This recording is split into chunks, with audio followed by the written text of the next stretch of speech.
Today I want to have a look at how good bike infrastructure or shared infrastructure enables micromobility of all sorts. And yes, we're going to have a look at e-scooters instead of bikes. Now, I saw these two guys go from that red arrow on the left to that red arrow on the right.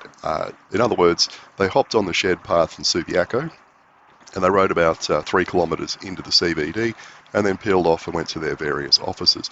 And I thought I'd do this because a few days before, this kid in a school uniform had gone tearing past me on the shared path, and I wound the bike up to top speed, which is about 40 kilometres an hour, and I couldn't catch him. So you do get some absolute Larrys on the path, but you also get people like these guys, mature and sensible.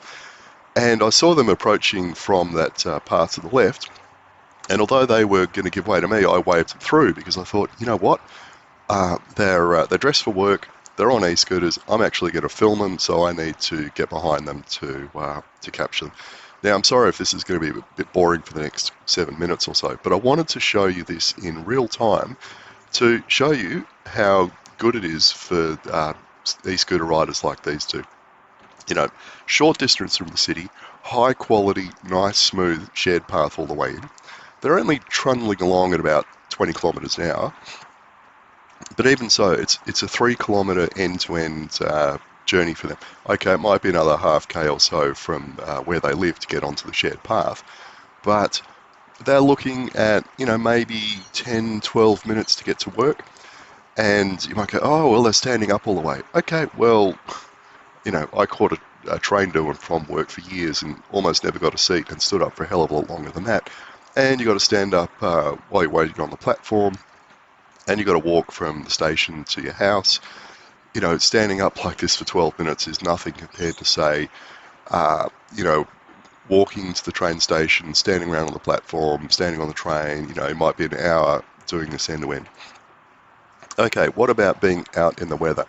Yeah, sure, there's going to be some days where doing this is going to be not a good idea. It's going to be pouring with rain, it's going to be 42 degrees or something like that. But, on a day like on this day, where I think it got up to maybe 32 degrees in the middle of the day, this is absolutely fine. And you can see they're completely dressed to work. They got their helmets, they got backpacks.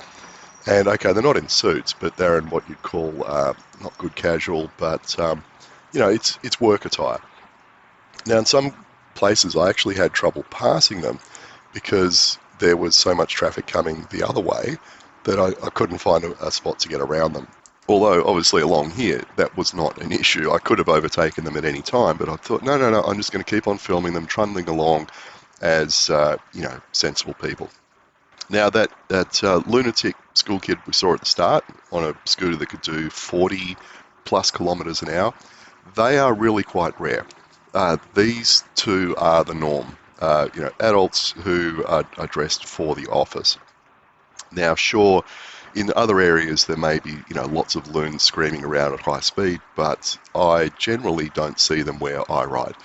And, okay, to prove this point, what I could do is I could save every bit of footage that I capture of all the e-scooter riders I see, and I could follow them like these guys, and save it all up into one big video, and then publish it, and then do some statistics on, who's speeding like a maniac and who's riding like a sensible adult, and we could talk about it.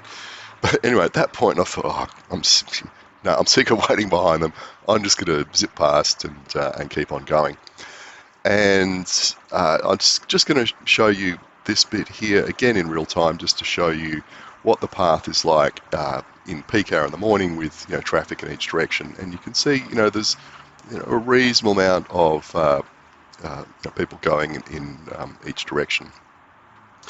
So yeah, Perth gets a lot of people commuting in on these paths, on scooters and electric skateboards and normal bikes and e-bikes, you name it.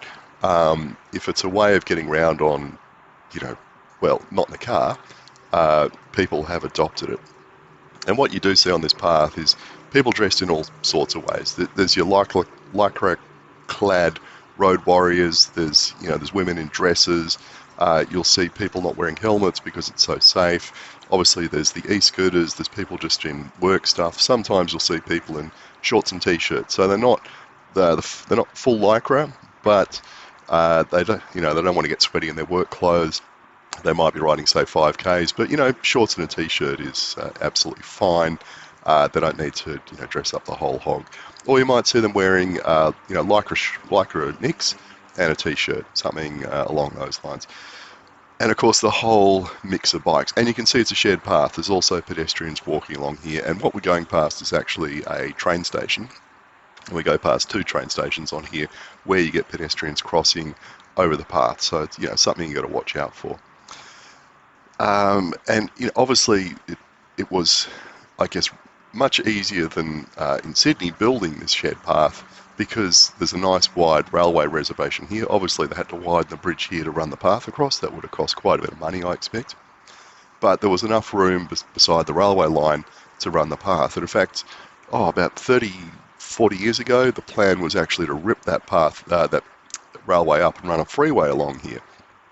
And that plan got kiboshed, and they kept the railway line, and then later on added the shared path next to it. Of course, in Sydney, in most locations, the railway lines don't have that much space beside them. So anyway, I was peeling off here, and then I got second thoughts. I got, okay, I've come this far. I'm just going to turn around and I'm going to wait for these 2 scooter people, and then I'm going to follow them. So again, let's just have a look at the volume of traffic on the cycleway. And, you can see, okay, there's a lycra person there, but they've got a backpack. Another person over there with a backpack, and look at that! Someone turning up with a kid in a trailer. Now, I guess they're taking them off to daycare, but they're turning left. I'm not quite sure where they're going, but anyway, that's 8 o'clock in the morning. That's a good thing. Now I'm going to just speed this bit up triple speed, but trust me, for those guys it was. What was it, about 8 minutes, I think, end to end. So we're going around the back of the RAC arena here. This is like a thing for, sports and concerts and bands and all that kind of thing. Right, we're back with our 2 scooter riders. And that's a big kind of university site under construction there on the left. They're selling apartments for uni students, a place called the Perth Hub, I think. Now, at these lights, okay, check out all the cyclists on all the corners, but we turn off here, and again, they've built a bike path into this footpath. We're about to get onto it. Really super wide footpath. I mean, that's just massively wide, and they've carved out this section here for bikes. So those yellow lines you see on the sides there, they delineate the path, and there's actually a drop from the footpath onto this path of, 5 centimetres or so. Anyway, we saw e-scooter rider number 1 peel off into that office building, and at the next set of lights, this bloke's going to peel off as well. And that's it. They're at work. They can go and, take their scooter up to their desk, and they're done. 9, 10, 12 minutes go to woe from home to here. No parking fees, no tolls, no paying for petrol, no having to run a second car and pay $10,000 a year. All that kind of, no standing around waiting for a train or a bus.